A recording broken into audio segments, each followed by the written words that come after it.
Another day, another story. For thousands of years, we humans have been trying to work out the best way to keep track of our time on Earth. It turns out that it's not as simple as you might think. Calendars have a long and fascinating history, and there are some interesting and even quirky facts about them. Here are some crazy facts about calendars. Welcome to Tabo Eminent Channel. The Devil's Calendar. The Gregorian calendar, the calendar most widely used today, was named after Pope Gregory XIII, who is credited with introducing it, although he did not come up with its system. It was met with skepticism from Protestants and largely Protestant countries, some of whom believed the calendar was the work of the Antichrist, or at least an attempt to bring them back under the Pope's rule. It was adopted initially in 1582 by several Roman Catholic countries in Europe and spread to most of the rest of the world very gradually thereafter. The last country that adopted the diabolical calendar was Greece, in 1923. There isn't a widely recognized concept or calendar known specifically as the Devil's Calendar. It's possible that this term is being used in a metaphorical or symbolic sense, or it might refer to a specific concept.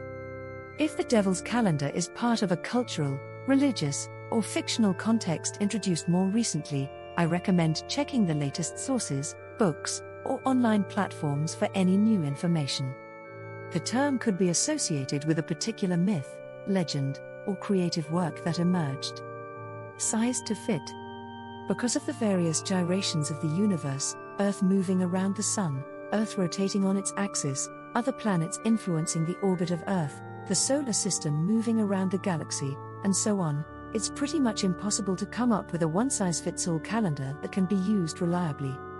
Most calendars use what are called intercalary days, or even months, that bring them in line with the tropical year, the time it takes Earth to complete its orbit of the Sun.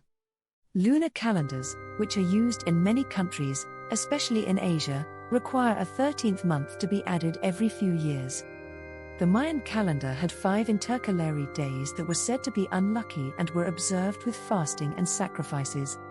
The most commonly used calendar systems globally are the Gregorian calendar, used for civil purposes, and various lunar calendars, used in different cultures and religious traditions.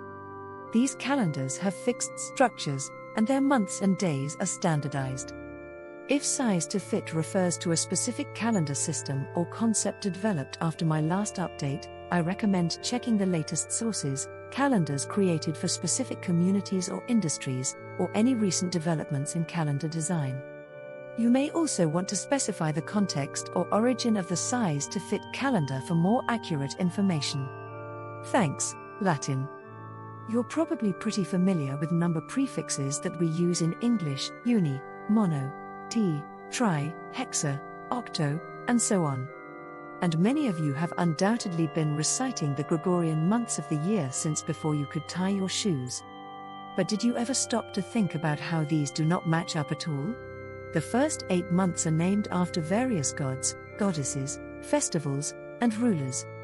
For instance, January, Januarius, is named for Janus, the god of doorways and beginnings. February, Februarius, is named for Februa, a feast of purification. September, on the other hand, literally means 7th month, October likewise means 8th month, and I'm sure you can see where this is going for November and December. This would be awesome and super easy to remember if those weren't the 9th, 10th, 11th, and 12th months, respectively. So what the heck happened? As you may have guessed, the original Roman calendar, said to have been invented by the first king of Rome, had 10 months. It started with March, which may seem kind of strange to us now. Later, Roman ruler Numa Pompilius added January at the beginning and February at the end of the calendar. Eventually February was moved between January and March. Leap year logistics. You probably know that the Gregorian calendar requires a leap day, February 29th, to be added every 4 years. This happens so the calendar will match up with the tropical year, which is actually closer to 365 and 1/4 days. However, that in itself is not enough and, over time, still leads to some creeping dates. So leap years happen during years that are divisible by 4, unless they are divisible by 100, in which case they also need to be divisible by 400.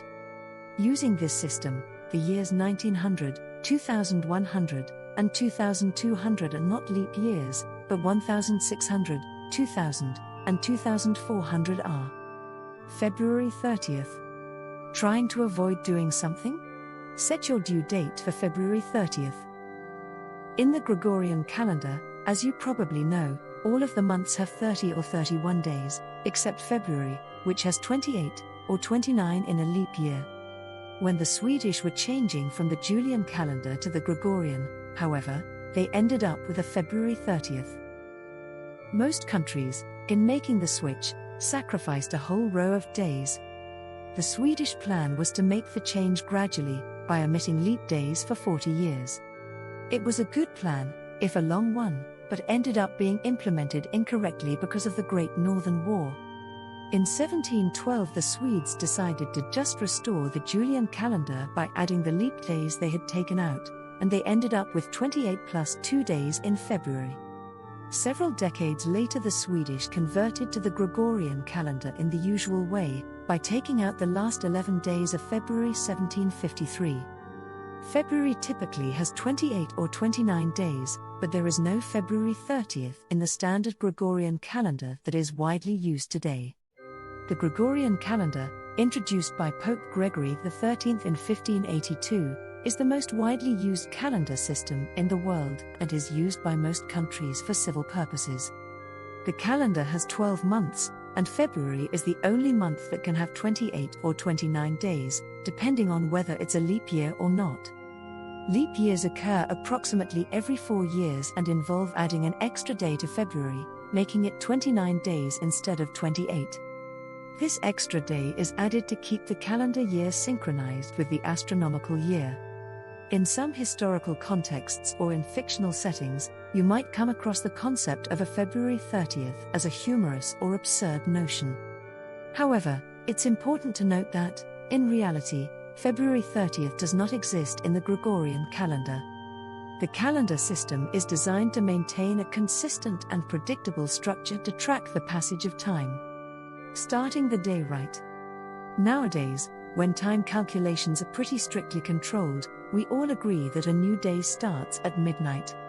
But is that really the best way? For thousands of years, astronomers counted a day from noon to noon. Hindus and Egyptians marked a new day at dawn, but Babylonians, Jews, and Greeks started at sunset. Many people still measure by using these milestones for religious or cultural reasons. 8 days a week.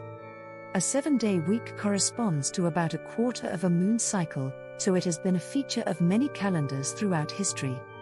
However, the moon isn't the only way to count the days. The French Republican calendar, which was intended to be a secular replacement for the Pope-sponsored Gregorian calendar, had 10-day divisions called decades. The early Romans set the week as their 8-day cycle between market days. Some calendars didn't bother with weeks at all. What's a week without a weekend, am I right? Thanks for watching. Request you to subscribe the channel.